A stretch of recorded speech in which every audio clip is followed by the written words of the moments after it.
Assalamualaikum warahmatullahi wabarakatuh. Saya Muhammad Rizky dengan NPM 2105 170047.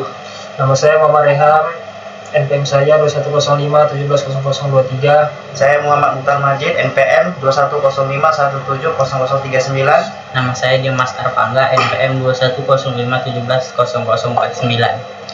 Kami di sini ingin mempresentasikan hasil analisis penilaian studi kelayakan bisnis pada PT Ace Hardware Indonesia Tbk.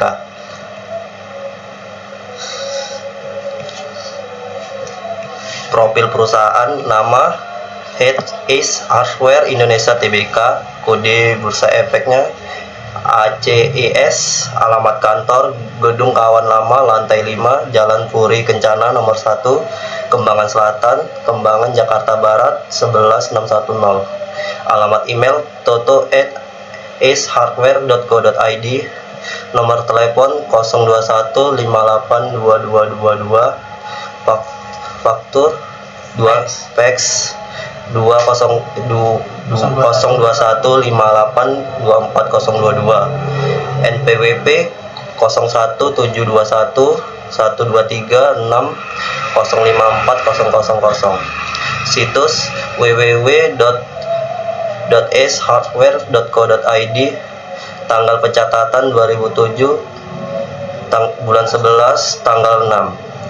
Papan pencatatan yang utama: bidang usaha utama perdagangan, sektor barang konsumen non-primer, subsektor perdagangan retail, industri retail khusus, subindustri retail barang rumah tangga.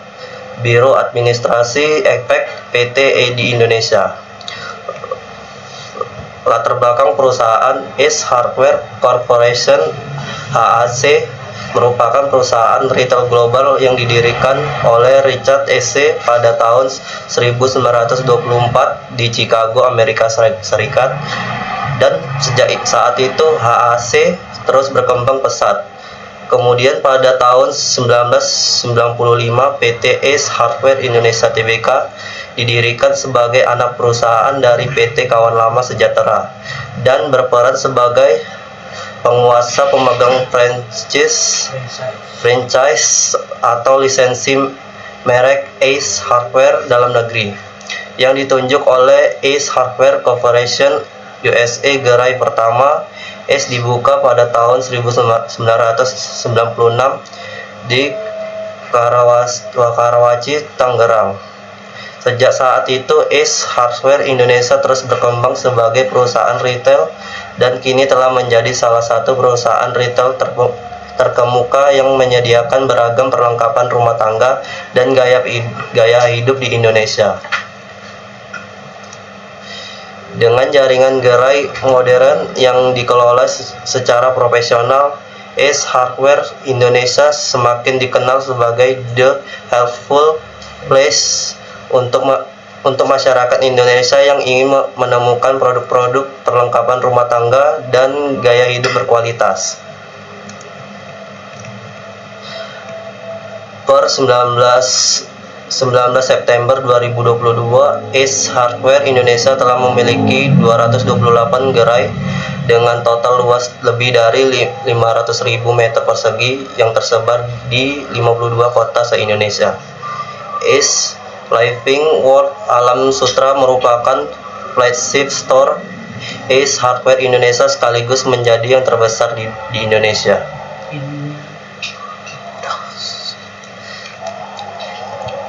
Pada tahun 2018, Ace membuka Ace Express yang berupa gerai yang luas kurang dari 1.000 meter persegi. Ace Express menjadi tempat berbelanja yang memudahkan konsumen terutama di daerah perumahan dengan menawarkan produk kebutuhan sehari-hari. Per 13 Agustus 2022, Ace memiliki total 18 toko Ace Express tersebar di berbagai wilayah Jabodetabek, Bandung, Surabaya, dan Palembang. Produk-produk Ace dapat dibeli online melalui official online store perusahaan yaitu ruparupa.com dan Ace Online www.shardware.co.id. Visi dan misi perusahaan. Yang pertama, visi menjadi pusat retail perlengkapan rumah tangga dan gaya hidup di Indonesia. Misi memberikan ragam pilihan kebutuhan dan gaya hidup lebih dekat dengan masyarakat melalui inovasi kemudahan berbelanja selaras dengan prinsip keberlanjutan. Selanjutnya, analisis aspek pasar pemasaran pada PT S Hardware Indonesia Tbk yang dilanjutkan oleh Rehan. Di sini saya akan membacakan analisis aspek pasar dan pemasaran pada PT S Hardware Indonesia Tbk. Aspek pasar dan pemasaran menjadi hal penting yang perlu diperhatikan dalam studi kelayakan bisnis karena aspek ini dapat menentukan arah dan tujuan serta sasaran pemasaran dari produk yang akan ditawarkan. Adapun hal-hal yang harus diperhatikan dalam aspek ini yaitu segmentasi pasar, targeting, positioning, dan marketing mix. Yang pertama, segmentasi pasar. Berikut adalah beberapa tipe-tipe segmentasi pasar yang ada pada saat ini. Yang pertama, segmentasi lokasi. Perusahaan S Hardware Indonesia melihat pasar di Indonesia ini besar dan perusahaan S Hardware melihat perusahaan industri di Indonesia sangat banyak, sehingga mereka dapat melihat akan besar kebutuhan terhadap perlengkapan, teknik, dan industri. Sehingga perusahaan S Hardware membuka sebuah toko besar baru di Indonesia, tepatnya di Supermall Karawaci, Tangerang, dan diikuti rentetan toko-toko di beberapa kota besar yang ada di Indonesia. Kemudian segmentasi harga. Dengan menggunakan segmentasi harga, S Hardware dapat lebih mudah mempertimbangkan dengan kekuatan ekonomi dari calon konsumen di Indonesia pastinya berbeda-beda. Ada yang mampu dengan membeli dengan harga tinggi, ada juga yang hanya mampu membeli dengan harga rendah. Kemudian segmentasi demografi. Faktor jenis kelamin, usia, dan penghasilan merupakan variabel yang paling banyak digunakan pada segmentasi demografi. Karena bisa jadi produk yang dijual hanya cocok untuk laki-laki, sedangkan untuk perempuan sudah berbeda. Ada lagi produk yang hanya dikhususkan kepada orang dewasa saja, sehingga S Hardware sudah melakukan segmentasi demografi ini agar tidak salah sasaran. S Hardware adalah perusahaan penjualan peralatan teknik dan industri yang terlengkap yang ada di Indonesia. Produk-produk yang mereka jual mempunyai kegunaan untuk semua kalangan, baik dari laki-laki, wanita, anak-anak, dan orang dewasa. Kemudian, targeting. Targeting adalah proses menentukan target pasar yang paling potensial berdasarkan segmentasi yang telah dilakukan sebelumnya dengan menggunakan demand analisis.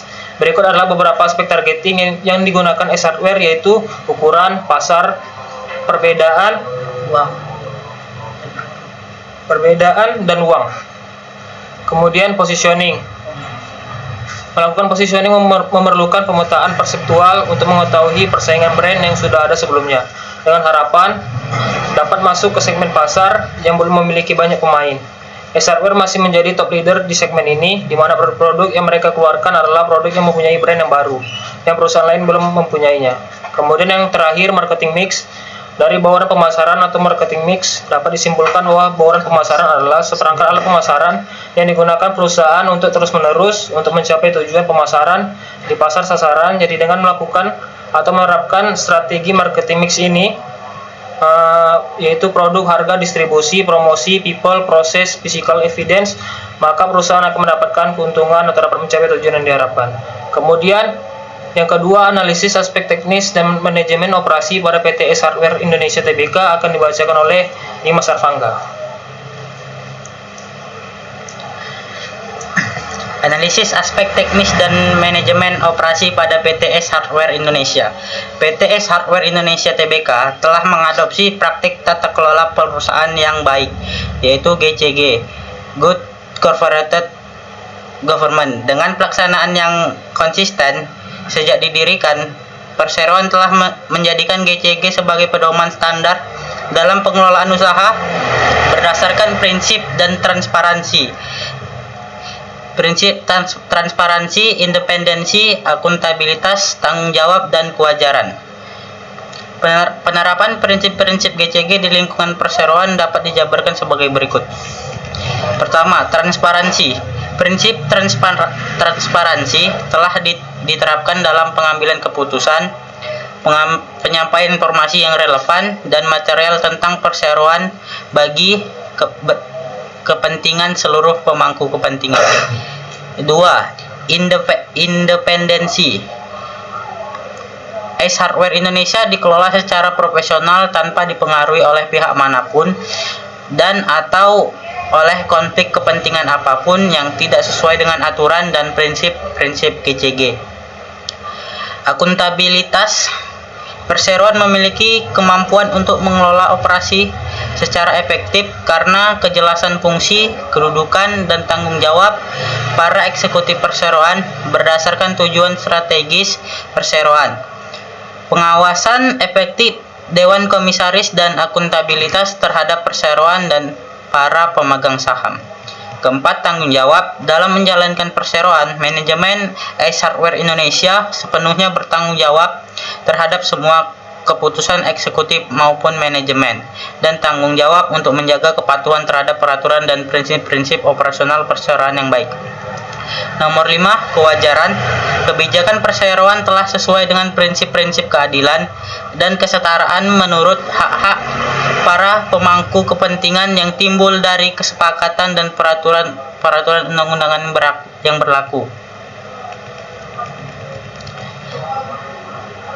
Implementasi Good Corporate Government dan Corporate Social Responsibility yang dilakukan oleh perusahaan memang tidak terlihat langsung berpengaruh terhadap perusahaan karena GCG merupakan tata kelola perusahaan yang menjelaskan hubungan antara partisipan dalam perusahaan yang menentukan arah kinerja perusahaan. Kegiatan CSR merupakan bagian dari penerapan GCG tersebut sebagai bentuk kepedulian terhadap masyarakat, lingkungan, dan perusahaan itu sendiri. Maka diharapkan PT ACE Hardware Indonesia Tbk mampu meningkatkan kesejahteraan karyawan, masyarakat, lingkungan, dan keberlanjutan perusahaan dalam jangka panjang. Selanjutnya, analisis aspek ekonomi dan keuangan pada PT ACE Hardware Indonesia Tbk akan dibacakan oleh Majid. 3. Analisis aspek ekonomi dan keuangan pada PT ACE Hardware Indonesia Tbk. Aspek ekonomi dan keuangan merujuk pada aspek-aspek yang berkaitan dengan usaha perdagangan umum termasuk kegiatan ekspor impor, serta menjalankan usaha sebagai agen distributor. Saat ini, kegiatan usaha perusahaan terutama adalah penjualan eceran atau retail, barang-barang untuk kebutuhan rumah tangga dan gaya hidup. Adapun gambar grafik yang terdiri dari laba kotor, total aset, total ekuitas, penjualan, dan laba kotor keuangan PT ACE Hardware Indonesia Tbk. Dari grafik di atas terlihat bahwa laba bersih dan total aset PT ACE Hardware Indonesia Tbk menunjukkan kinerja yang baik. Ini terlihat dengan stabilnya pergerakan grafik dari tahun 2010 hingga 2019. Laba bersih PT ACE Hardware Indonesia Tbk pada tahun 2010 total sebanyak 177.857.336.474 rupiah. Terus hingga mencapai angka 1.336.610.556.510 rupiah di tahun 2019. Begitupun halnya dengan total aset PT ACE Hardware Indonesia Tbk yang pada tahun 2010 total sebanyak 1.373.479.259 rupiah. Terus meningkat sampai hingga 5.920.803.449 rupiah di tahun 2019. Sama halnya dengan laba bersih dan total aset, total ekuitas dan penjualan PT ACE Hardware Indonesia Tbk juga mengalami kenaikan yang stabil dari tahun ke tahunnya. Total ekuitas PT ACE Hardware Indonesia Tbk pada tahun 2010 sebanyak 1.137.766.407 rupiah, naik sampai total sebanyak 4.754.475.275.864 rupiah di tahun 2019.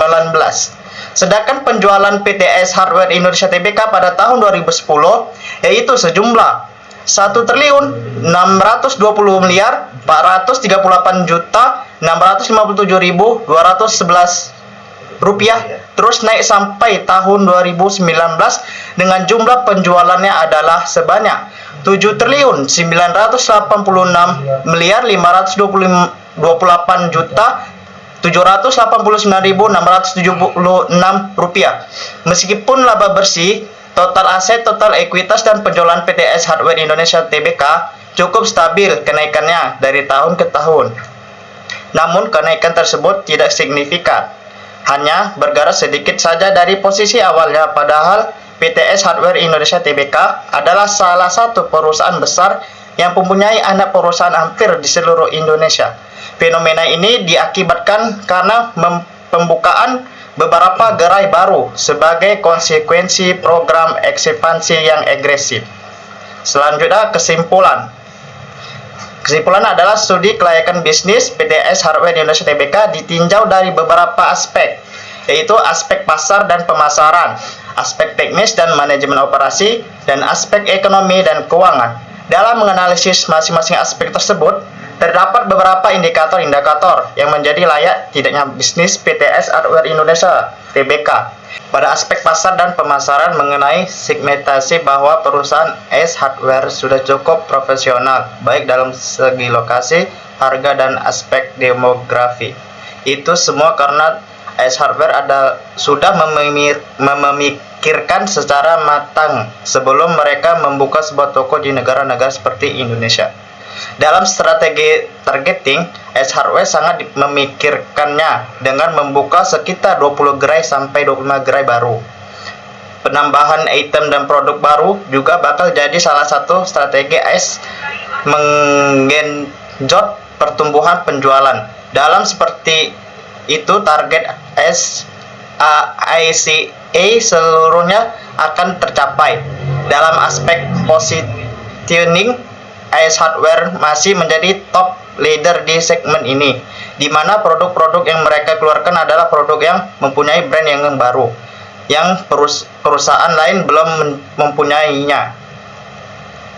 Pada aspek teknis dan manajemen operasi PTS Hardware Indonesia Tbk atau AHI telah mengadopsi praktik tata kelola perusahaan yang baik dengan pelaksanaan yang konsisten sejak didirikan. Pada aspek ekonomi dan keuangan, meskipun laba bersih, total aset, total ekuitas, dan penjualan PTS Hardware Indonesia Tbk cukup stabil kenaikannya dari tahun ke tahun. Namun kenaikan tersebut tidak signifikan, hanya bergerak sedikit saja dari posisi awalnya pada PTS Hardware Indonesia Tbk.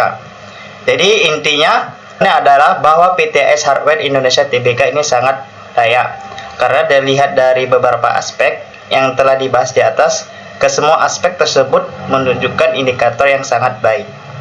Demikianlah presentasi kami. Bila ada kekurangan atau kesalahan mohon dimaafkan. Wassalamualaikum warahmatullahi wabarakatuh.